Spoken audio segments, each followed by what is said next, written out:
ಬಳ್ಳಾರಿ ಜಿಲ್ಲೆ ಕುಡ್ತಿನಿ ಗ್ರಾಮದಲ್ಲಿ ನಾನು ಹುಟ್ಟಿ ಬೆಳೆದಿದ್ದು. ನಮ್ಮ ತಾಯಿ ಹೆಸರು ಇಂದ್ರಮ್ಮ ಅಂತ, ತಂದೆ ಹೆಸರು ಶೇಷಗಿರಿ ರಾವ್ ಅಂತ. ತಂದೆ ಒಂದು ಹವ್ಯಾಸಿ ತಂಡ ಕಟ್ಕೊಂಡಿದ್ರು, ಶಾರದಾ ನಾಟಕ ಮಂಡಳಿ ಅಂತ. ಆಗಾಗ ಹಳ್ಳಿಗಳಲ್ಲಿ ನಾಟಕ ಮಾಡ್ತಾರಲ್ಲ, ಆ ಒಂದು ಸಂಸ್ಥೆ ನಮ್ಮ ಅಪ್ಪಾಜಿದು. ನಮ್ಮ ಅಜ್ಜಿ ಹಂಪಮ್ಮ ಅಂತ, ನಮ್ಮ ತಾಯಿಯ ತಾಯಿ, ಅವರು ಕೂಡ ಕಲಾವಿದರು. ಮತ್ತೆ ಅಮ್ಮ ಮತ್ತೆ ಅಜ್ಜಿ ಇಬ್ರು ಗುಬ್ಬಿ ವೀರಣ್ಣನವರು, ಸುಬ್ಬಯ್ಯ ನಾಯ್ಡುಗಳು, ಕರ್ನಾಟಕ ನಾಟಕ ಸಭಾ ಕೃಷ್ಣರಾಜ ನಗರ ಎಡ್ತೋರೆ ಅಂತ ಹೇಳ್ತಾರೆ, ಶೆಟ್ರ್ ಕಂಪನಿ ಅಂತ, ಅಲ್ಲಿ. ಆಮೇಲೆ ಇವರು ನಮ್ಮ ಮಾಸ್ಟರ್ ಹಿರಣ್ಣಯ್ಯ ಅವರು, ಅವ್ರ ತಂದೆ ಇದ್ರಲ್ಲ ಹಿರಣ್ಣಯ್ಯ ಅವರು, ಅವರ ಒಂದು ಕಂಪನಿಲಿ ಕೂಡ ನಾಟಕ ಮಾಡಿದ್ದಾರೆ, ಹಿರಣ್ಣಯ್ಯ ಮಿತ್ರ ಮಂಡಳಿಲಿ. ಹಾಗೆ ನಮ್ಮ ತಾಯಿ ಅಜ್ಜಿ ಎಲ್ಲ ರಂಗಭೂಮಿ ಕಲಾವಿದರು. ನಮಗೆ ನಾವು ಚಿಕ್ಕವರು ಇರುವಾಗಿಂದ ಕೇಳ್ತಾ ಬೆಳೆದ್ವಿ ಅದನ್ನ. ನಮ್ಮ ಅಜ್ಜಿ ಅಮ್ಮ ಹೇಳ್ತಿದ್ರು ಕಂಪನಿ ವಿಷಯಗಳನ್ನ, ಕಂಪನಿ ಸರ್ವಿಸ್ ಅವ್ರು ಮಾಡಿದ್ದು, ಅವ್ರ ಜೊತೆಗೆ ಯಾರ್ಯಾರಿದ್ರು, ಯಾರ ಒಂದು ಒಡನಾಟದಲ್ಲಿ ಯಾರ್ಯಾರು ಕಂಪನಿಲಿ ಅವರು ಪಾತ್ರ ಮಾಡಿದ್ರು ಅನ್ನೋದನ್ನ ಹೇಳ್ತಾ ಬರ್ತಾ ಇದ್ರು. ನಾವು ಕೇಳ್ತಾ ಬೆಳೆದಿದೀವಿ. ರಂಗಭೂಮಿಯ ಅಮ್ಮ ಅಜ್ಜಿಯ ನಂಟನ್ನ ನಾವು ಕೇಳ್ತಾ ಬೆಳೆದಿದೀವಿ ಅಂತಾನೆ ಹೇಳ್ಬೋದು. ಅಜ್ಜಿ ಅಮ್ಮ ಅವರೆಲ್ಲ ಜಿ.ಬಿ. ಅಯ್ಯರು, ಬಾಲಕೃಷ್ಣ ಅವರು, ನರಸಿಂಹರಾಜ್ ಅವರು, ಮತ್ತೆ ಇವತ್ತು ನಮ್ಮ ಡಾಕ್ಟರ್ ರಾಜ್ಕುಮಾರ್ ಅಂತ ಹೇಳ್ತಾರಲ್ಲ ಅಣ್ಣವರು, ಅವರನ್ನ ಮುತ್ತರಾಜು ಅಂತಾನೆ ಇವತ್ತಿಗೂ ನಮ್ಮ ಅಮ್ಮ ಅವರೆಲ್ಲ ಮುತ್ತರಾಜು ಅಂತಾನೆ ಕರೆಯೋದು ಅವರು. ಆಮೇಲೆ ಆದ್ವಾನಿ ಲಕ್ಷ್ಮಿ, ಆರ್ ನಾಗರತ್ನಂನವರು, ಪಂಡ್ರಿಬಾಯಿ ಅವರು, ಆಮೇಲೆ ಇವರು ಲೀಲಾವತಿ ಅವರು, ತುಂಬಾ ಜನಗಳು ಲಿಸ್ಟ್ ಇದೆ ಆ ತರ ಹೇಳ್ತಾ ಹೋದ್ರೆ. ಹೀಗೆ ಅವತ್ತಿನ ಉತ್ತಮ ಹೆಸರಾಂತ ಕಲಾವಿದರುಗಳ ಜೊತೆಗೆ ನಮ್ಮ ಅಜ್ಜಿ ಒಂದು ಅಮ್ಮನ ಒಡನಾಟ ಇತ್ತು. ಅವ್ರ ಜೊತೆಗೆ ಸಹಪಾಠಿಗಳಾಗಿ ಕೆಲಸ ಮಾಡಿದ್ರು ಅಂತ ಹೇಳಕ್ಕೆ ತುಂಬಾ ಖುಷಿ ಆಗುತ್ತೆ. ನಾವು ಚಿಕ್ಕವರು ಇರುವಾಗಿಂದ ಒಂದು ಕೆಟ್ಟ ಮಾತ ಹಾಡಿದ್ದು ಕೂಡ ನಾವು ಕೇಳಿಲ್ಲ. ಅಜ್ಜಿ ಅಮ್ಮ, ಮುತ್ತಜ್ಜಿ ಗೌರಮ್ಮ ಅಂತ ಇದ್ರು, ತುಂಬಾ ಚಲುವೆ ಆಕೆ. ಆ ಫೋಟೋ ಎಲ್ಲ ತೋರಿಸ್ತೀನಿ. ನಮ್ಮ ಮುತ್ತಜ್ಜಿ ತಾತ, ಅವರು ಯಜಮಾನ್ರಿದಾರಲ್ಲ ನರಸಿಂಹಾಚಾರಿ ಅಂತ, ಅವರು ಕೂಡ, ಅವರು ಇರ್ಲಿಲ್ಲಂತೆ ಅವಾಗ ನಮ್ಮ ಮುತ್ತಜ್ಜಿ ಕಾಲದಲ್ಲಿ. ಪಾಪ ಒಳಗಡೆ ಬರ್ತಿರ್ಲಿಲ್ವಂತೆ. ಆಗ ನರಸಿಂಹಾಚಾರಿ ತಾತ ಅವ್ರನ್ನ ಊರಿಗೆ ಬರೋಕೆ ಬೆಂಬಲವಾಗಿ ನಿಂತು, ಅವ್ರು ಬರಬೇಕು, ಅವರು ಮನುಷ್ಯರೇ ಅಂತ ಊರಲ್ಲಿ ಬರೋ ಹಾಗೆ ಮಾಡಿದ್ರು ಅಂತ ನಮ್ಮ ಅಜ್ಜಿ ಹೇಳ್ತಿದ್ರು. ಸುಮ್ಮನೆ ಚಿಕ್ಕ ಚಿಕ್ಕ ವಿಷಯಗಳು ಅಷ್ಟೇ ಗೊತ್ತಿದೆ, ಸಂಪೂರ್ಣ ನಮ್ಗೆ ಹೆಚ್ಚು ಏನು ಗೊತ್ತಿಲ್ಲ. ಅಜ್ಜಿ ಹೇಳ್ತಿದ್ರು. ಮತ್ತೆ ಅಜ್ಜಿ ತುಂಬಾ ಕಥೆಗಳು ಹೇಳಿ ಬೆಳೆಸಿದ್ದಾರೆ ನಮ್ಮನ್ನ. ಆಮೇಲೆ ಕೈ ತುತ್ತು ಕೊಟ್ಟು ಊಟಗಳು ಮಾಡಿಸ್ತಾ ಇದ್ರು ನಮಗೆಲ್ಲ.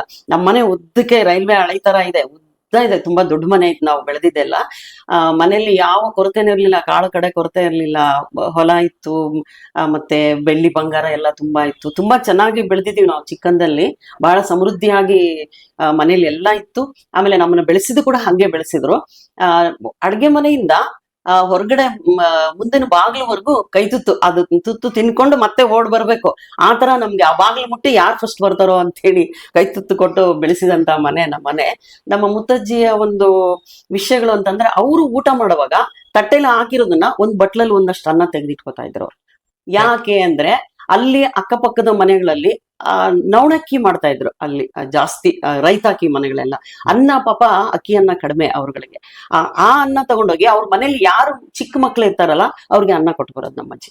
ಬೇರೆ ಕೊಡ್ತೀವಿ, ನೀನ್ ಅದನ್ನ ತೆಗ್ದಿಡ್ಬೇಡ ಅಂದ್ರೆ, ಇಲ್ಲ ನನ್ನ ತಟ್ಟೆ ಇದೆ ಕೊಡ್ಬೇಕು ಅಂತ ಹೇಳಿ ತೆಗೆದಿಟ್ಟು ಕೊಟ್ಟು ಬರುವಂತ ನಮ್ಮ ಅಜ್ಜಿನ ನಾವು ನೋಡಿದೀವಿ. ತುಂಬಾ ಬಡವರಿಗೆಲ್ಲ ಸಹಾಯ ಮಾಡಿದಂತ ಮನೆ ನಮ್ಮ ಮನೆಯಲ್ಲಿ. ಅಜ್ಜಿರು ಅಮ್ಮ ಇವತ್ತಿಗೂ ನಮ್ಮ ತಾಯಿ ಕೈ ಗುಣನೇ ಹಂಗೆ. ಆ ತರದ ಒಂದು ನೋಡ್ತಾ ಬೆಳೆದಂತ ಬಾಲ್ಯ, ತುಂಬಾ ಸವಿನೆನಪುಗಳು ತುಂಬಾ ಇದಾವೆ ಬಾಲ್ಯದ್ದು. ಎಷ್ಟು ಜನ ನೀವು ಮಕ್ಕಳು? ನಮ್ಮ ತಾಯಿಗೆ, ನಮ್ಮ ಮುತ್ತಜ್ಜಿಗೆ ನಮ್ಮ ಅಜ್ಜಿ ಹಂಪಮ್ಮ, ಮುತ್ತಜ್ಜಿ ಹೆಸರು ಗೌರಮ್ಮ ಅಂತ. ಆ ಗೌರಮ್ಮಂಗೆ ಹಂಪಮ್ಮ ಅಂತ ಒಬ್ಬರೇ ಮಗಳು, ಅದು ಸಾಕು ಮಗಳು, ಅವ್ರಿಗೆ ಮಕ್ಳಿರ್ಲಿಲ್ಲ. ನಮ್ಮ ಹಂಪಮ್ಮಜ್ಜಿನ ಅವರು ಸಾಕಿದ್ರಂತೆ, ದತ್ತು ಪುತ್ರಿ ಅವರು. ಸುಮ್ನೆ ನಮ್ಮ ಅಜ್ಜಿ ಹೊರಗಡೆ ಏನೋ ದೇವಸ್ಥಾನದಲ್ಲಿ ಆಟ ಆಡ್ತಿದ್ರಂತೆ ಹಂಪಮ್ಮ, ಅದು ಬಂಧುಗಳದ್ದೇ ಅದು ಮಗು. ಅವಾಗ ನನಗೆ ಮಕ್ಳಿಲ್ಲ, ಹೆಂಗೋ ಹಂಪಕ್ಕನ್ ನಾನು ಸಾಕೊಂಡ್ಬಿಡ್ತೀನಿ ಅಂತೇಳಿ ಸುಮ್ಮನೆ ದೇವಸ್ಥಾನದಲ್ಲಿ ಆಟ ಆಡ್ತಾ ಮಗುನ ಕರ್ಕೊಂಡ್ಬಂದು ಸಾಕಿ ಇವರೇ ಅಮ್ಮ ಆಗ್ಬಿಟ್ರು ಹಂಪಮ್ಮನಿಗೆ. ಆ ತರ ಒಂದು ಬೆಳೆದಿದ್ದು. ನಮ್ಮ ಅಜ್ಜಿ ಹಂಪಮ್ಮನಿಗೆ ನಮ್ಮಮ್ಮ ಇಂದಿರಮ್ಮ ಒಬ್ರೇ ಮಗಳು. ನಾವು ನಮ್ಮ ತಾಯಿಗೆ 5 ಜನ ಮಕ್ಕಳು. ನಮ್ಮ ಅಕ್ಕ ಜಯಶ್ರೀ ಅಂತ, ಆಕಿನ ಜಯಶ್ರೀ ಅಂತ ಯಾರು ಕರೆಯಲ್ಲ.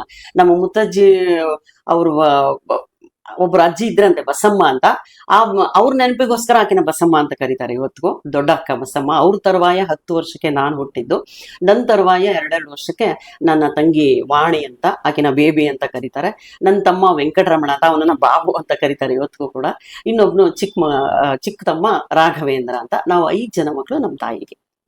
ಇಲ್ಲ, ಬಾಲ್ಯದಿಂದ ನಾಟಕಗಳನ್ನ ಮಾಡ್ಕೊಂಡ್ ಬರ್ಲಿಲ್ಲ. ನಾನು ಚಿಕ್ಕವಳಿರುವಾಗ ಇವರು ಸ್ತ್ರೀ ನಾಟಕ ಮಂಡಳಿ ನಾಗರತ್ನಮ್ಮ ಅವರು ಇದ್ದಾರೆ ಬೆಂಗಳೂರಲ್ಲಿ, ತುಂಬಾ ಹೆಸರಾಂತ ಕಲಾವಿದೆ ಅವರು. ಪದ್ಮಶ್ರೀ ಅವಾರ್ಡ್ ಕೂಡ ಬಂದಿದೆ ಅವರಿಗೆ.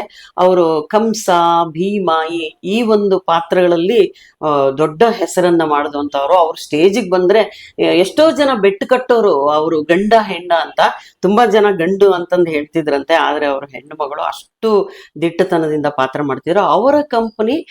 ಅವರು ನಮ್ಮಮ್ಮನಿಗೆ ತುಂಬಾ ಆತ್ಮೀಯ ಗೆಳತಿ. ನಮ್ಮಮ್ಮ ಅವ್ರನ್ನ ಅಕ್ಕ ಅಂತಾನೆ ಕರೀತಾ ಇದ್ರು. ಅಕ್ಕ ತಂಗಿ ಬಾಂಧವ್ಯ ಇತ್ತು. ಅವರು ನಾವು ಚಿಕ್ಕವರಿರುವಾಗ್ಲೇ ಇದು ಗಂಗಾವತಿಗೆ ಕ್ಯಾಂಪ್ ಮಾಡಿದ್ರು ಅವರು, ಶ್ರೀ ಸ್ತ್ರೀ ನಾಟಕ ಮಂಡಳಿ ಅಂತ. ಅವ್ರ ತಂಗಿ ಮಂಜುಳಮ್ಮ ಅಂತ, ಅವ್ರ ತಮ್ಮ ಪರಮಶಿವನ್ ಅಂತ ಹೇಳಿ. ಅವರು ಸಂಗೀತ ನಿಮ್ಗೆಲ್ಲರಿಗೂ ಗೊತ್ತಿದೆ ಅವರಿಗೆ. ಅವರು ಹಾಡುಗಾರಿಕೆಯಲ್ಲಿ ತುಂಬಾ ಪ್ರಸಿದ್ಧಿ. ಆಮೇಲೆ ಹಾರ್ಮೋನಿಯಮ್ಮು ಮತ್ತೆ ಕೆಲವು ವಾದ್ಯಗಳನ್ನು ತುಂಬಾ ಅಚ್ಚುಕಟ್ಟಾಗಿ ನುಡಿಸ್ತಾ ಇದ್ರು ಅವರು. ಅವರುಗಳು ಗಂಗಾವತಿ ಕ್ಯಾಂಪ್ ಮಾಡಿದಾಗ ನಾನು ಚಿಕ್ಕ ಹುಡುಗಿ, ಅವಾಗ 6-7 ವರ್ಷ ಇರ್ಬಹುದೇನೋ, 8 ವರ್ಷದ ಒಳಗಡೆ 6-7 ವರ್ಷ ಇರಬಹುದು, ಅಷ್ಟು ಚಿಕ್ಕ ಹುಡುಗಿ ನಾನು. ಅವರು ಗಂಗಾವತಿಯಿಂದ ನಮ್ಮ ತಾಯಿ ನೋಡಕ್ಕೆ ನಮ್ಮ ಊರಿಗೆ ಬಂದಿದ್ರು. ಇಡೀ ಟೀಮ್ ಬಂದಿತ್ತು. ಅವರು ನಾಟಕದ ಸಂಸ್ಥೆಯ ಟೀಮ್ ಎಲ್ಲ ನಮ್ಮ ಊರಿಗೆ ಬಂದಿತ್ತು ನಮ್ಮ ತಾಯಿನ ನೋಡಕ್ಕೆ. ಅವ್ರಿಗೆ ಎಲ್ಲಾರ್ಗು ನಮ್ಮ ಮನೇಲಿ ದೊಡ್ಡ ಹಾಲು, ಎಲ್ಲರೂ ಊಟ ಕೂತಿದ್ ನನ್ಗೆ ಈಗ್ಲೂ ನೆನಪಿದೆ. ನಾನ್ ಚಿಕ್ಕ ಹುಡುಗಿ, ನಂಗೆ ನೆನಪಿದೆ. ಅವತ್ತು ನಾಗರತ್ನಮ್ಮವ್ರು ಹೇಳಿದ್ರಂತೆ, ಶಾರದನ್ನ ಇದು ಯಾವುದು ಭಕ್ತ ಪ್ರಹ್ಲಾದ ಮಾಡ್ಸೋಣ, ನಾನು ಹಿರಣ್ಯಕಶಿಪು ಮಾಡ್ಬೇಕಂತ ತುಂಬಾ ಆಸೆ ಇದೆ ಅಂತ ಅಂದಿದ್ರಂತೆ. ನಮ್ಮ ತಾಯಿ ಹೇಳ್ತಿರ್ತಾರೆ ನನ್ನ ಹತ್ರ. ಬಟ್ ಅವ್ರಿಗೆ ಅದನ್ನು ಮಾಡಕ್ಕಾಗ್ಲಿಲ್ಲ, ನನಗೂ ಮಾಡಕ್ಕಾಗ್ಲಿಲ್ಲ. ಬಾಲ್ಯದ ಒಂದು ನಟನೆಯ ಯಾವ ಒಂದು ನಾನು ಅಭಿನಯಿಸಿದ ಯಾವ ಇದು ಇಲ್ಲ. ಅವರ ನಾಟಕ ನೋಡಕ್ಕೆ ನಮ್ಮ ತಾಯಿ ನಮ್ಮನ್ನ ಕರ್ಕೊಂಡು ಹೋಗಿದ್ರು. ಅವರು ಕೃಷ್ಣಗಾರಡಿಯಲ್ಲಿ ಹಾವನ್ನ ಎತ್ತುತ್ತಾರೆ ಭೀಮ, ಅದನ್ನೆಲ್ಲ ನೋಡಿ ನಿಜವಾದ ಹಾವು ಅಂತ ಅನ್ಕೊಂಡ್ಬಿಟ್ಟಿದ್ವಿ ನಾವು. ಆ ಒಂದು ನೆನಪುಗಳು ಇದಾವೆ. ಅದಾದ ನಂತರ ನಾವು ಶಾಲೆ ಜೀವನ ಮಾಮೂಲು, ಮಿಡ್ಲ್ ಕ್ಲಾಸ್ ಆಯ್ತು. ಆಮೇಲೆ ಹೈಸ್ಕೂಲಿಗೆ ಬಂದ್ವಿ. ಹೈಸ್ಕೂಲಲ್ಲಿ ನಾಟಕಗಳೆಲ್ಲ ಮಾಡಿಸ್ತಿದ್ರು ಸ್ಕೂಲ್ ಡೇಗೆ. ಹೈಸ್ಕೂಲಲ್ಲಿ ಅದೇ ಹೇಳಿದ್ನಲ್ಲ, ಪ್ರಬಂಧಗಳು, ಆಶುಭಾಷಣ, ಆ ಥರದಕ್ಕೆಲ್ಲ ಭಾಗವಹಿಸ್ತಾ ಇದ್ದೆ. ಆಮೇಲೆ ಸ್ಪೋರ್ಟ್ಸ್ ಅಲ್ಲಿ ತುಂಬಾ ಆಕ್ಟಿವ್ ಇದ್ದೆ ನಾನು. ನಾವೊಂದಷ್ಟು ಜನ ಹುಡುಗಿಯರು ಸ್ಪೋರ್ಟ್ಸ್ ಅಲ್ಲಿ ತುಂಬಾ ಮುಂದೆ ಇದ್ವಿ. ನಾನು ರನ್ನಿಂಗ್ ಅಂತಂದ್ರೆ 100 ಮೀಟರ್, 200 ಮೀಟರು, 400, 800 ವರೆಗೂ ರನ್ನಿಂಗ್ ಅಲ್ಲಿ ಹೋಗ್ತಿದ್ದೆ ರನ್ನಿಂಗಿಗೆ. ಆಮೇಲೆ ಚಾಂಪಿಯನ್ ನಾನು ಆಕ್ಚುಲಿ ಸ್ಕೂಲಲ್ಲಿ. ನಂಗೆ ಚಾಂಪಿಯನ್ ಕಪ್ಸು ತುಂಬಾ ಇದ್ದು, ಒಂದಷ್ಟು ಕಪ್ಸ್ ಇತ್ತು ನಾನು ಮನೆಯಲ್ಲಿ, ಎಲ್ಲ ಎತ್ತಿಟ್ಟಿದ್ದೆ ನಾನು. ಇವತ್ತಿಗೂ ಸ್ಪೋರ್ಟ್ಸ್ ಸರ್ಟಿಫಿಕೇಟ್ಗಳು ಇಟ್ಟಿದ್ದೀನಿ. ನಾವು ಖೋ ಖೋ ತುಂಬಾ ಆಡ್ತಾ ಇದ್ವಿ. ಆಮೇಲೆ ಟೆನ್ನಿಕೈಟ್ ಅಂತ, ರಿಂಗ್ ಬಾಲ್ ಅಂತ, ಅದು ತುಂಬಾ ಫೇಮಸ್ ಅವಾಗ ನಮ್ಮ ಕಾಲದಲ್ಲಿ, ನಾವು ಚಿಕ್ಕವರಿರುವಾಗ.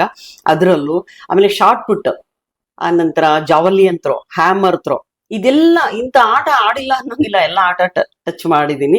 ಎಲ್ಲ ಆಟದಲ್ಲೂ ಫಸ್ಟ್, ಸೆಕೆಂಡು, ಥರ್ಡ್, ಒಂದೊಂದ್ರಲ್ಲಿ ಒಂದೊಂದರ. ಕೊನೆಗೆ ಒಂದು ಈ ಯೂತ್ ರ್ಯಾಲಿಗಳಲ್ಲಿ ಕಬಡ್ಡಿನೂ ಆಡ್ಬಿಟ್ಟೆ ನಾನು. ಆ ತರ ಒಂದು ಸ್ಪೋರ್ಟ್ಸ್ ಅಲ್ಲಿ ತುಂಬಾ ಮುಂದೆ ಇದ್ದೆ. ಅಷ್ಟೊಂದು ಸರ್ಟಿಫಿಕೇಟ್ಗಳು ಇಟ್ಟಿದ್ದೀನಿ ಅಂತಾನೆ ಹೇಳ್ಬೋದು. ತುಂಬಾ ಖುಷಿ ಇದೆ ನಂಗೆ. ಖೋ ಖೋದಲ್ಲಿ ಖೋ ಖೋ 7 ಮಿನಿಟ್ಸ್ ಅದು ಒಂದು ಇದು.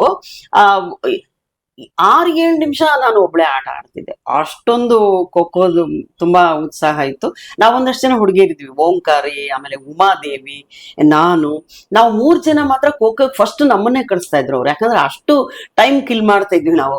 5 ಮಿನಿಟ್ಸ್ ಇಂದ ಕಮ್ಮಿ ನಾವು ಔಟ್ ಆಗ್ತಾನೆ ಇರ್ಲಿಲ್ಲ, ಅಷ್ಟು ಚೆನ್ನಾಗಿ ಆಡ್ತಿದ್ವಿ ಅಂತ ತುಂಬಾ ಖುಷಿ ಆಗುತ್ತೆ ನನಗೆ ಆ ಬಾಲ್ಯದ ನೆನಪುಗಳನ್ನ, ಈ ಆಟದ್ದೆಲ್ಲ ನೆನ್ಸ್ಕೊಂಡ್ರೆ. ಆಮೇಲೆ ಮಾಸ್ಟರ್ಗಳ ಜೊತೆಗೆ ನಮ್ಮ ಡ್ರಿಲ್ ಮಾಸ್ಟರ್ ಇದ್ರು, ಮಾಲ್ಗಿತ್ತಿ ಮಾಸ್ಟರ್ ಅಂತ. ಆಮೇಲೆ ನಮ್ಮ ಮ್ಯಾಥ್ಸ್ ಟೀಚರ್ ಇದ್ರು, ಕೊಟ್ರು ಬಸಯ್ಯ ಅಂತ ಹೇಳಿ. ಅವರಿಬ್ರು ಟೆನಿಕಾಟಿಗೆ ಆ ಕಡೆ ಅವರಿಬ್ರು ಇದ್ರೆ, ಈ ಕಡೆ ನಾವು ಇಬ್ಬಿಬ್ರು. ಆಮೇಲೆ ಇನ್ನೊಂದಿಬ್ರು ಮಾಸ್ಟರ್ಗಳು, ಸೈನ್ಸ್ ಮಾಸ್ಟರ್ ಬರ್ತಿದ್ರು. ಆಮೇಲೆ ಇನ್ನೊಬ್ರು ರೇವಯ್ಯ ಅಂತ ಇದ್ರು, ಸೋಷಿಯಲ್ ಬರ್ತಾ ಇದ್ರು ಅವರು. ಆ 4 ಜನ ಮಾಸ್ಟರ್ ಒಂದ್ ಕಡೆ ಆದ್ರೆ, ನಾವು 4 ಜನ ಹುಡುಗಿಯರು ಟೆನ್ನಿಕೈಟ್ಗೆ 4 ಜನನು ಆಡ್ತಿದ್ವಿ. ಆಮೇಲೆ ಡಬಲ್ಸ್ ಇಬ್ರು ಕೂಡ ಆಡ್ತಿದ್ವಿ. ಆ ತರದ್ದು ಗೊತ್ತಿರುತ್ತೆ ನಿಮ್ಗೆಲ್ಲ, ಟೆನ್ನಿಕೈಟ್, ರಿಂಗ್ ಬಾಲ್ ಇಂದ ಏನು ಅಂತ. ಆ ತರ ನಾವು ಮಾಸ್ಟರ್ಗಳ ಜೊತೆ ಕೂಡ ಆಟ ಆಡಿದ್ದು ತುಂಬಾ ಒಳ್ಳೆ ನೆನಪುಗಳಿದಾವೆ. ಅಷ್ಟು ಒಳ್ಳೆ ಮಾಸ್ಟರ್ಗಳಿದ್ರು. ನಮ್ಮನ್ನೊಂದು ಮಕ್ಳ ತರ ನೋಡ್ತಾ ಇದ್ರು ಅವರು ಮಾಸ್ಟರ್ಗಳು. ಒಂದು ಸ್ಪೋರ್ಟ್ಸ್ಗೂ ನಾವು ಮಿಸ್ ಮಾಡೋಂಗಿಲ್ಲ, ನಮ್ಮನ್ನ ಕರ್ಕೊಂಡು ಹೋಗ್ತಿದ್ರು. ನಾನು district level first taluka level, ಆಮೇಲೆ ಡಿಸ್ಟ್ರಿಕ್ಟ್ ಲೆವೆಲ್, ಆಮೇಲೆ ಡಿವಿಷನ್ ಲೆವೆಲ್ವರೆಗೂ ಸ್ಪೋರ್ಟ್ಸ್ಗೆ ಹೋಗಿದ್ದೀನಿ. ಎಲ್ಲದರಲ್ಲೂ ಒಳ್ಳೆ ಹೆಸರು ತಗೊಂಡಿದ್ದೀನಿ. ಒಂದಷ್ಟು ಸರ್ಟಿಫಿಕೇಟ್ಗಳು ಕೂಡ ಇಟ್ಟಿದ್ದೀನಿ. ನನಗೆ PUCಗೆ ಡಿಸ್ಕಂಟಿನ್ಯೂ ಮಾಡಿದೆ ನಾನು.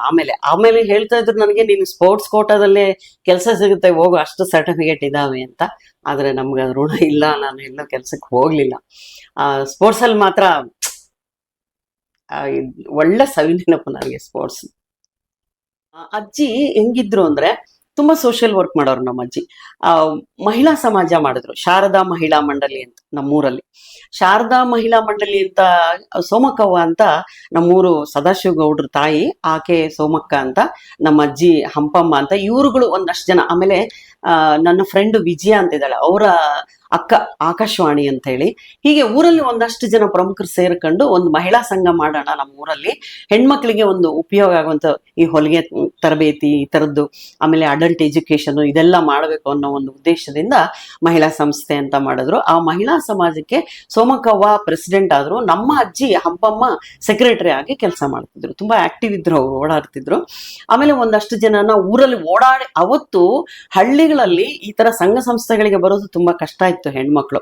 ಈ ಕೆಲವರು ಹೋಗಿ ಕರೆದ್ರೆ ಮಾತ್ರ ಬರ್ತಾ ಇದ್ರು. ಹಾಗೆ ನಮ್ಮ ಅಜ್ಜಿ ಹೋಗಿ ಕರೆದ್ರೆ ಯಾರು ಇಲ್ಲ ಅಂತ ಇರಲಿಲ್ಲ. ಹಂಪಮ್ಮವ್ವ ದಳ, ಸೋಮಕ್ಕವ್ವ ಇದ್ದಾಳೆ, ಇವರು ವಿಜಯಕ್ಕ ಅವ್ರ ಮನೆಗೆ ಎಲ್ಲಾರು ಇದ್ದಾರೆ, ಈ ತರ ಒಂದು ಹೆಸರು. ಅವ್ರುಗಳ ಹೋಗಿ ಕರೆದ್ರೆ ಇಂಥವ್ರು ಇದ್ದಾರೆ ಅಂತ ಸಂಸ್ಥೆಗೆ ಎಷ್ಟೋ ಜನ ಹೆಣ್ಮಕ್ಳನ್ನ ಕಳಿಸ್ತವ್ರು ಇದ್ದಾರೆ ಆವತ್ತಿನ ಕಾಲದಲ್ಲಿ. ಅಂತ ಒಂದು ಒಳ್ಳೆ ಹೆಸರು ಇಟ್ಕೊಂಡಿದ್ರು ಕೂಡ ಇವರು. ಮಹಿಳಾ ಸಮಾಜಕ್ಕೆ ಹೊಲಿಗೆ ತರಬೇತಿ ಕೇಂದ್ರ ಅಂತ ಮಾಡಿದ್ರು. ಬಳ್ಳಾರಿ, ನಮ್ದು ಕುಡ್ತಿನಿ ಗ್ರಾಮ ಅಲ್ಲ, ಬಳ್ಳಾರಿಯಿಂದ ಡಿಸ್ಟಿಕ್ BDO ಆಫೀಸಿಂದ ಫಂಡ್ ಇದು ಏನೋ ಗ್ರಾಂಟ್ ಮಾಡಿ ಒಂದಷ್ಟು ಮಿಷನ್ಗಳು ಅದೆಲ್ಲ ಕೊಡ್ತಾ ಇದ್ರು. ಆ ಒಂದು ಕ್ಲಾಸ್ಗಳೆಲ್ಲ ಮಾಡ್ತಾ ಇದ್ರು. ಆ ಕ್ಲಾಸಿಗೆ ಜನ ಬರ್ತಿದ್ರು, ಮಹಿಳಾ ಸಮಾಜ ಅಂತ ಮಾಡಿದ್ರು. ಹೀಗೆ ಅದೊಂದು ಜರ್ನಿ ಅವ್ರದ್ದು, ನಮ್ಮ ಅಜ್ಜಿದು. ನಾವು ಅದನ್ನ ನೋಡ್ತಾ ಬೆಳೆದ್ವಲ್ಲ, ನಮ್ಮನ್ನ ಸೇರಿಸ್ಕೊಂಡ್ರು. ನಾವೇನ್ ಮಾಡಿದ್ವಿ, ನಾನು ವಿಜಯ ಅಂತ ಇದ್ದಾಳೆ ನನ್ನ ಕ್ಲೋಸ್ ಫ್ರೆಂಡ್, ನಮ್ಮೂರ್ನವ್ರೆ, ಆಕಾಶವಾಣಿಯವರ ತಂಗಿ. ಆಕೆ ನಾವೆಲ್ಲ ಸೇರ್ಕೊಂಡು ಒಂದು ಯುವತಿ ಮಂಡಳಿ ಅಂತ ಮಾಡಬಾರ್ದಾ, ನಾವೆಲ್ಲ ಮಾಡೋಣ ಯೂತ್ಸ್ಗೆ ಅಂತೇಳಿ ನಾವೊಂದು ಯೂತ್ ಕ್ಲಬ್ ಅಂತ ಮಾಡ್ಕೊಂಡ್ವಿ. ನಮ್ಮ ಒಂದು ವಯಸ್ಸಿನ 16, 18, 20 ವರ್ಷದ ಒಳಗೆ ಇರೋರ್ನ ಆ ತರ ಒಂದು ಯುವತಿ ಮಂಡಳಿ ಅಂತ ಮಾಡ್ಕೊಂಡ್ವಿ. ಭಾರತೀಯ ಯುವತಿ ಮಂಡಳಿ ಅಂತ, ನಮ್ಮ ದೇಶ ಭಾರತ, ಭಾರತೀಯ ಯುವತಿ ಮಂಡಳಿ ಅಂತ ಹೆಸರಿಡೋಣ ಅಂತೇಳಿ ಯುವತಿ ಮಂಡಳಿ ಮಾಡ್ಕೊಂಡ್ವಿ. ಆ ಯೂತ್ ಕ್ಲಬ್ ಇಂದ ಯೂತ್ ರ್ಯಾಲಿಗಳಿಗೆ ಕರಿತಾ ಇದ್ರು ನಮ್ಮನ್ನು. ಯೂತ್ ರ್ಯಾಲಿಗೆ ಹೋದಾಗ ನಾವೊಂದಷ್ಟು ಜನನ ಇಲ್ಲಿ ತರಬೇತಿ ಕೊಟ್ಟು ಕರ್ಕೊಂಡು ಹೋಗ್ತಿದ್ವಿ. ಯೂತ್ ರ್ಯಾಲಿಲಿ ಹಾಡಿಂದ ಕಾಂಪಿಟೇಷನ್ ಎಲ್ಲ ಇರುತ್ತಿತ್ತು. ಜಾನಪದ ಗೀತೆ, ಭಕ್ತಿಗೀತೆ, ಭಾವಗೀತೆ, ಈ ಥರದ್ದು ಸುಗಮ ಸಂಗೀತ ಯಾವ್ದು ಬೇಕಾದ್ರೂ ಹೇಳ್ಬೋದಾಗಿತ್ತು ಹಾಡುಗಳು. ನಾವು ಜಾನಪದ ಗೀತೆ, ಭಾವಗೀತೆಗಳನ್ನ ಹೇಳ್ತಿದ್ವಿ. ಆಮೇಲೆ ಒಂದಷ್ಟು ಚಿಕ್ಕ ಚಿಕ್ಕ ನಾಟಕಗಳನ್ನ ಮಾಡ್ತಿದ್ವಿ. ನಾನು ನಮ್ಮ ಫ್ರೆಂಡ್ ಇನ್ನೊಬ್ರು ತಹಶೀಲ್ದಾರ್ ಮಿಸ್ಸಸ್ ಇದ್ರು, ಆ ಅಮ್ಮ ಬರ್ತಾ ಇದ್ರು, ಲಕ್ಷ್ಮೀ ಮೂರ್ತಿ ಅಂತ. ಆಕೆ ನಾನು ಸೇರ್ಕೊಂಡು ಚಿಕ್ಕ ನಾಟಕ ಎಲ್ಲ ಮಾಡ್ತಿದ್ವಿ. ಫಸ್ಟ್ ನಾಟಕ ಮಾಡಿದ್ದು ಅಲ್ಲೇ ನಾನು, ಯೂತ್ ರ್ಯಾಲಿಲಿ. ಇಲ್ಲಾಂದ್ರೆ ನಾಟಕದ್ದೇನು ಗೊತ್ತಿರ್ಲಿಲ್ಲ ನಮ್ಗೆ. ಹೈಸ್ಕೂಲಲ್ಲಂತೂ ನಾನು ಏನು ಮಾಡಿಲ್ಲ, ಹೆದರಿ. ಯೂತ್ ರ್ಯಾಲಿಲೇ ಫಸ್ಟ್ ಶುರು ಮಾಡಿದ್ದು. ಎಂಥದ್ದು, ಕಿವುಡರ ಸಂಸಾರ ಅಂತ ಒಂದು ನಾಟಕ ಮಾಡಿದ್ವಿ. ಆ ಮನೆಯಲ್ಲಿ ಕುಟುಂಬದಲ್ಲಿ ಸಂಪೂರ್ಣ ಕಿವುಡರು, ಒಂದು 5-6 ಜನ, ಅಜ್ಜಿ ಮತ್ತೆ ಮಗಳು ಮತ್ತೆ ಅವ್ರ ಮೊಮ್ಮಗಳು, ಆ ತರ ನಾವೊಂದು. ಆಮೇಲೆ ಇನ್ನೊಂದು ಹೊಲದಲ್ಲಿ ಹೊಲ ಕಾಯೋನು ಒಬ್ಬ ಮನುಷ್ಯ, ಆ ತರ ಕಿವುಡರ ಸಂಸಾರ ಅಂತೇಳಿ.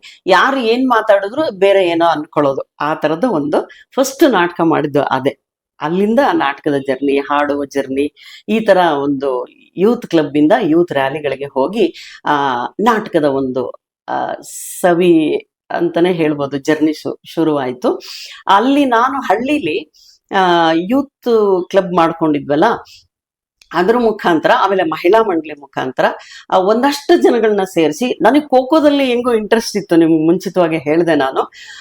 ಅವ್ರನ್ನೆಲ್ಲ ಸೇರಿಸ್ಕೊಂಡು ಒಂದು ಟೀಮ್ ಮಾಡ್ಕೊಂಡು ಖೋಖೋಗೆ ಯೂತ್ ರ್ಯಾಲಿಗೆ ಬಂದಿದ್ದೀನಿ. ಬೆಂಗಳೂರುವರೆಗೂ ಕರ್ಕೊಂಡ್ ಬಂದಿದ್ದೀನಿ ಹಳ್ಳಿ ಜನಗಳನ್ನ. ಅವ್ರಿಗೆ ಖೋಖೋ ಅಂದ್ರೆ ಏನು ಅಂತ ಗೊತ್ತಿಲ್ಲ, ಹೆಂಗ್ ಆಡ್ಬೇಕು ಅಂತ ಗೊತ್ತಿಲ್ಲ. ಅವ್ರನ್ನ ಗ್ರೌಂಡಿಗೆ ಕರ್ಕೊಂಡು ಹೋಗಿ ನಾನೇ ಸ್ವತಃ ತರಬೇತಿ ಕೊಟ್ಟು ಎಲ್ಲರನ್ನೂ ಖೋಖೋ ಟೀಮು ಬೆಂಗಳೂರಿಗೆ ಕರ್ಕೊಂಡ್ ಬಂದಿದ್ದೆ. ಅವ್ರು ಇವತ್ತಿಗೂ ಜ್ಞಾಪಿಸ್ಕೋತಾರೆ. ನಮ್ಮ ಬೆಂಗಳೂರು ತೋರಿಸಿದ್ದು ಮೊಟ್ಟ ಮೊದಲು ನಾವು ಶಾರದಾ ಮುನಿ. ಇದು ಬಂದು ಎಷ್ಟನೇ ವರ್ಷದಲ್ಲಿ ಅಂದ್ರೆ, ನನಗೆ ಒಂದು 18 ವರ್ಷ ಇರ್ಬೋದು ಕಣ್ರೆ ಅವಾಗ. ಒಂದು 18-19 ಅಷ್ಟೇ, 18 ವರ್ಷನೇ ಹೇಳ್ಬೋದು.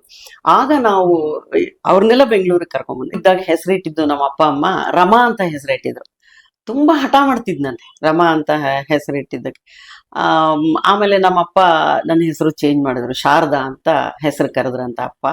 ಅದು ನನ್ಗೀಗ ಅನ್ಸುತ್ತೆ, ನಮ್ಮ ತಂದೆದು ಹವ್ಯಾಸಿ ತಂಡ ಇತ್ತಲ್ಲ ಶಾರದಾ ನಾಟಕ ಮಂಡಳಿ ಅಂತ, ಶ್ರೀ ಶಾರದಾ ನಾಟಕ ಮಂಡಳಿ, ಅದೇ ಹೆಸರು ನನಗೆ ನಾಮಕರಣ ಆಯ್ತು. ಆ ಕಲೆದು ಎಲ್ಲಿ ಹೋಗುತ್ತೆ ಗೀಳು, ಇವತ್ತು ನಾನು ಆ ಕಲಾ ಜೀವನನೇ ಮಾಡ್ತಿದ್ದೀನಿ ಅಂತ ಹೇಳೋಕ್ ಕೂಡ ಖುಷಿ ಪಡ್ತೀನಿ. ಮದ್ವೆ ಆದ್ಮೇಲೆ 84ರಲ್ಲಿ ನಮ್ಮ ಮದ್ವೆ ಆಯ್ತು. ನಾನು ಮದ್ವೆ ಆಗಿದ್ದ ಹುಡುಗ ಬಂದು ಶ್ರೀ ಶರಣಬಸವೇಶ್ವರ ನಾಟ್ಯ ಸಂಘ ಧಾರವಾಡ ಕಂಪನಿ, ನೀಲ್ಕಂಠಯ್ಯ ಹಿರೇಮಠ ಅಂತ. ಅವ್ರ ಕಂಪನಿ ನಮ್ಮೂರಿಗೆ ಬಂದಿತ್ತು. ನಮ್ಮೂರಿಗೆ ಬಂದಾಗ ನಮಗೆ ಅವರು ಅಂದ್ರೆ ನೀಲ್ಕಂಠಯ್ಯ ಹಿರೇಮಠ ಅವ್ರ ಹೆಂಡತಿ ಸುಶೀಲಮ್ಮ ಅವರು ನಮ್ಗೆ ಫಾರ್ ರಿಲೇಟಿವ್ಸ್ ಅಂತ ಗೊತ್ತಾಯ್ತು. ನಮ್ಮ ಅಜ್ಜಿ ಹೊಸಪೇಟೆಯಿಂದ ಒಬ್ರು ಬಂದ್ರು, ಲಕ್ಷ್ಮೀದೇವಿ ಅಂತ. ಅವರು ಕೂಡ ದೊಡ್ಡ ಕಲಾವಿದೆ, ಲಕ್ಷ್ಮೀದೇವಿ ಅನ್ನೋರು. ಅವರು ಅವ್ರ ಕಂಪ್ನಿಲಿ ಏನೋ ಪಾತ್ರಗಳು ಮಾಡಿದ್ರಂತೆ, ಹಿಂದಿನ ಪರಿಚಯ ಇತ್ತಂತೆ. ನೀಲ್ಕಂಠಣ್ಣವ್ರ ಕಂಪ್ನಿ ಕುಡ್ತನಿಗೆ ಬಂದೈತೆ ಅಂತ ಹೇಳ್ಬಿಟ್ಟು ನಮ್ಮ ಅಜ್ಜಿ ನಮ್ಮ ಮನೆಗೆ ಬಂದ್ರು ಹೊಸಪೇಟೆಯಿಂದ. ಅವಾಗ ಅವ್ರನ್ನ ಪರಿಚಯ ಮಾಡಿಸಿದ್ರು ನಮ್ಗೆ, ಕಂಪನಿ ಜನಗಳನ್ನೆಲ್ಲ. ಅವಾಗ ನೀಲ್ಕಂಠಯ್ಯ ಮತ್ತೆ ಸುಶೀಲಮ್ಮ ಅವರೆಲ್ಲ ನಮ್ಮ ಮನೆಗೆ ಬಂದ್ರು. ಅವ್ರ ಮಗ ಜಗದೀಶ್ ಹಿರೇಮಠ ಅಂತ, ಅವರು ಹಿರೇಮಠ ಸ್ವಾಮಿಗಳು, ಅವರು ಐನರು ಜಂಗಮರು. ಬಂದ್ರು, ಅವರು ಪರಿಚಯ ಆಯ್ತು. ಪರಿಚಯ ಹೋಗ್ತಾ ಬರ್ತಾ ಇದ್ರು, ತುಂಬಾ ಒಡನಾಟ ಇತ್ತು. ಎಲ್ಲರೂ ಬರ್ತಾ ಇದ್ರು ಮನೆ ಜನ ಎಲ್ಲ ನಮ್ಮ ಮನೆಗೆ. ಹಾಗೆ ನಾನು ಜಗದೀಶ್ ಜೊತೆಗೆ ಮಾತಾಡ್ತಾ ಕೂತಾಗ ಅದು ಏನೋ ಒಂದು ಅಭಿರುಚಿ ಬೆಳೆಯುತ್ತಲ್ಲ, ಸಾಹಿತ್ಯದ್ದು ಹೀಗೆ ನಾಟಕದ್ದು. ಮಾತಾಡ್ತಾ ಮಾತಾಡ್ತಾ ಸ್ನೇಹ ಜಾಸ್ತಿ ಆಯ್ತು. ಅದು ಏನ್ ಹೇಳಲಿ, ಆ ಮನುಷ್ಯನ್ನೇ ಮದ್ವೆ ಆದ ನಾನು. ಒಂದು ಕಥೆಗಳು ಬರೆಯೋ ಹವ್ಯಾಸ ಇತ್ತು ಜಗದೀಶ್ಗೆ. ಅವ್ರು ಬರ್ದಿದ್ದು ಕಥೆನ ನಂಗೆ ಓದು ಅಂತ ಕೊಡೋರು ಪುಸ್ತಕನ. ಓದಾಗ ಒಂದು ಕಥೆನ ಅರ್ಧಕ್ ಬಿಟ್ಟಿದ್ದನ್ನ ಅದನ್ನ ನಾನು ಪೂರ್ತಿ ಮಾಡಿದೆ ಆ ಒಂದು ಕಥೆನ. ಹಾಗೆ ಒಂದು ಸ್ನೇಹ ಸಂಬಂಧ ಗಟ್ಟಿಯಾಗಿ ನಾವಿಬ್ರು ಮದುವೆ ಆಗೋಲ್ಲಿವರೆಗೂ ಬಂತು. ನಮ್ಮ ಮನೆಯಲ್ಲಿ ಯಾರಿಗೂ ಇಷ್ಟ ಇರ್ಲಿಲ್ಲ ಅವ್ರ ಮನೆಗೆ ಮದುವೆ ಮಾಡ್ಕೊಳ್ಳೋದು. ಎಲ್ರೂ, ಇಡೀ ನನ್ನ ತಮ್ಮ ಚಿಕ್ಕವನು, ಅವನಿಂದ ಹಿಡಿದು ನಮ್ಮ ಅಪ್ಪನವರೆಗೂ ನಮ್ಮ ಅಜ್ಜಿವರೆಗೂ ಎಲ್ಲರೂ ಬೇಡ, ಯಾಕೆ ಬೇರೆ ನೋಡೋಣ ಅಂತಾನೆ ಹೇಳಿದ್ರು. ಅವ್ರ ಮನೇಲಿ ಕೂಡ ಕೆಲವ್ರಿಗೆ ಇಷ್ಟ ಇರ್ಲಿಲ್ಲ ಅಂತ ಜಗದೀಶ್ ಹೇಳಿದ್ರು ನನ್ನ ಹತ್ರ. ಆದ್ರೆ ನಾವಿಬ್ರು ಗಟ್ಟಿಯಾಗಿ ನಿಂತಿದ್ವಿ, ನಾವೇ ಮದ್ವೆ ಆಗ್ಬೇಕು ಅಂತ. ಆ ಒಂದು ನಿಟ್ಟಿನಲ್ಲಿ ಅದೇ ಋಣಾನುಬಂಧ ಅಂತ ಹೇಳ್ತಾರಲ್ಲ, ಜೀವನ ಯಾವತ್ತು ನಮ್ಗೆ ಋಣ. ಎಲ್ಲವೂ ಯಾರು ಆಗ್ಬೇಕಂತಿರುತ್ತೋ ಅದು ಹಾಗೆ ಆಗುತ್ತೆ, ಏನ್ ನಡಿಬೇಕು ಅಂತಿರುತ್ತೋ ಅದು ನಡೆಯುತ್ತೆ. ಬಾರದು ಬಪ್ಪದು ತಪ್ಪದು ಅಂತ ನಮ್ಮ ಅಪ್ಪ ಹೇಳ್ತಿದ್ರು ನಮ್ಗೆ. ಹಾಗೆ ನಮ್ಗೆ ಋಣ ಇತ್ತು. ನಮ್ಮಿಬ್ರು ಸಂಬಂಧ ಗಟ್ಟಿಯಾಗಿ ಮದ್ವೆ ಮಾಡ್ಕೊಟ್ರು ಶಾಸ್ತ್ರೋಕ್ತವಾಗಿ. ಮದ್ವೆ ಆಯ್ತು. ಮದ್ವೆ ಆದ್ಮೇಲೆ ಅವ್ರದ್ದು ಕಂಪ್ನಿ ಅಂತ ಹೇಳಿದ್ನಲ್ಲ, ಊರೂರು ಒಂದೊಂದು ಅಷ್ಟಷ್ಟು ತಿಂಗಳು, 3 ತಿಂಗಳು 6 ತಿಂಗಳು ನಾಟಕಗಳು ಎಷ್ಟು ದಿನ ನಡೀತದೆ, ಎಷ್ಟು ದಿನ ಕಲೆಕ್ಷನ್ ಆಗುತ್ತೆ, ಅಷ್ಟು ದಿವಸ ಒಂದೊಂದು ಊರಲ್ಲಿ ಟೆಂಟ್ ಹಾಕೋದು. ಹಾಗೆ 84ರಲ್ಲಿ ನನ್ನ ಮದ್ವೆ ಆಯ್ತು. ಮದ್ವೆ ಆದ ತಕ್ಷಣ ನಾನು ಗರ್ಭಿಣಿ ಆದೆ. ನನ್ನ ಮಗ ಹೊಟ್ಟೆಲಿದ್ದ. ಡೈಲಿ ಕುತ್ಕೊಂಡು ವಿಂಗ್ಸಲ್ಲಿ ಕುತ್ಕೊಂಡು ನಾಟಕ ನೋಡ್ತಿದ್ದೆ, ನಮ್ಮ ಕಂಪನಿ ನಾಟಕಗಳನ್ನ ನೋಡ್ತಿದ್ದೆ. ಆ ಮಾತುಗಳೆಲ್ಲ ನನ್ಗೆ ಬರೋಕ್ ಶುರು ಆಗಿತ್ತು. ಡೈಲಿ ನೋಡ್ತಾ ಬಂದ್ಬಿಡುತ್ತೆ. ಯಾವಾಗ್ಲೂ ಹಂಗೆ ಅಲ್ಲ, ಹಾಡ್ತಾ ರಾಗ ಉಳ್ತಾ ರೋಗ ಅಂತ ಹೇಳ್ತಾರಲ್ಲ, ಹಂಗೆ ನೋಡ್ತಾ ನನ್ಗೆ ಅದು ಮನ್ಸಲ್ಲಿ ನಾನು ಈ ಪಾತ್ರ ಮಾಡಿದ್ ಹೆಂಗೆ ಅಂತ ನನ್ಗೊಂದು ಆಸೆ ಹುಟ್ಟಕ್ ಶುರು ಆಯ್ತು. ಗರ್ಭಿಣಿ ಇರೋವಾಗ ಆಸೆ ಹುಟ್ಟಕ್ ಶುರು ಆಯ್ತು. ಅದು ಆಮೇಲೆ ನನ್ನ ಮಗನೂ ಹುಟ್ಟಿದ. 9 ತಿಂಗಳಾಯ್ತು, ನನ್ನ ಮಗ ಹುಟ್ಟಿದ. ನನ್ನ ಮಗ ಚಿಕ್ಕವನು, ಅವನು ಕೂಡ ಥಿಯೇಟ್ರಲ್ಲಿ ಕಂಪ್ನಿಲೇ ಓಡಾಡ್ತಾ ಬೆಳೆದಿದ್ದು ಮಗ. ನನ್ನ ಮಗ ಸತೀಶ್ ಅಂತ ಅವನ ಹೆಸರು. ಅವನು ಕೂಡ ಈಗ, ಅದು ಮುಂದೆ ಹೇಳ್ತೀನಿ ಏನು ಅಂತ. ಹಾಗೆ ನೋಡ್ತಾ ಇದ್ದಿದ್ದು ನನ್ನ ಮಗ ಒಂದು 10 ತಿಂಗಳು ಇದ್ನೇನೋ ಅವಾಗ. 10 ತಿಂಗಳು ಇರೋವಾಗ ಕಂಪ್ನಿಲಿ ಹೀರೋಯಿನ್ ಇಬ್ರು, ಒಬ್ರು ಹೀರೋಯಿನ್ ಬಿಟ್ಟು ಹೋದ್ರು. ಮೇನ್ ಪಾತ್ರಧಾರಿ ಅವರು, ಮೇನ್ ಹೀರೋಯಿನ್. ಅಂದ್ರೆ ಅವರು ನಮ್ಮ ಮಾವ, ಅತ್ತೆ ಮತ್ತೆ ನಮ್ಮ ಯಜಮಾನ್ರು ಜಗದೀಶ್, ಆಮೇಲೆ ಅವ್ರ ತಂಗಿ, ಆಕೆನೇ ಹೀರೋಯಿನ್ ಮಾಡ್ತಿದ್ದು. ಅವರು 3/4 ಜನ ಮನೆ ಜನ ಇದ್ರು, 1/4 ಭಾಗ ಬೇರೆ ಜನ ಇದ್ರು ಅಷ್ಟೇ. ಈ ತರ ಕಂಪ್ನಿ ನಡ್ಸ್ಕೊಂಡ್ ಬರ್ತಿದ್ರು ಅವರು. ಒಂದು ಸಕುಟುಂಬ ಅಂತಾನೆ ಹೇಳ್ಬೋದು. ಬಹಳ ಒಳ್ಳೊಳ್ಳೆ ನಾಟಕಗಳನ್ನ ಆಡ್ತಿದ್ರು, ತುಂಬಾ ಒಳ್ಳೆ ಹೆಸರಿತ್ತು ಕೂಡ. ನಮ್ಮ ಮಾವ ಅದ್ಭುತವಾದ ಕಲಾವಿದ್ರು, ನಮ್ಮ ಅತ್ತೆ ಕೂಡ ಅಷ್ಟೇ ಅದ್ಭುತವಾದ ಕಲಾವಿದೆ. ಅವರು ಸ್ಟೇಜಿಗೆ ಬಂದ್ರೆ ಗುಳ್ಳಂತ ನಗೋರು ಜನ. ಆಮೇಲೆ ಹೀರೋಯಿನ್ ಕೂಡ ಅಷ್ಟೇ ಅಚ್ಚುಕಟ್ಟಾಗಿ. ಇಡೀ ಕಂಪನಿ ನಾಟಕ ಅಂದ್ರೆ ನೋಡ್ಬೇಕು, ಕೂತ್ ನೋಡ್ಬೇಕಪ್ಪ ಅನ್ನುವಂಥ ನಾಟಕಗಳು ಅವತ್ತು ಅವರು ಆಡ್ತಿದ್ದು. ನಿಜವಾಗ್ಲೂ ಮನ್ಸಿಗೆ ಖುಷಿ ಆಗುತ್ತೆ ಆ ಜರ್ನಿ. ಆ ಒಂದು ನೆನ್ಸ್ಕೊಂಡ್ರೆ ಬಹಳ ಹೆಮ್ಮೆ ಅನ್ಸುತ್ತೆ.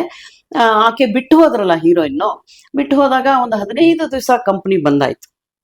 ನಾವು ಅವಾಗ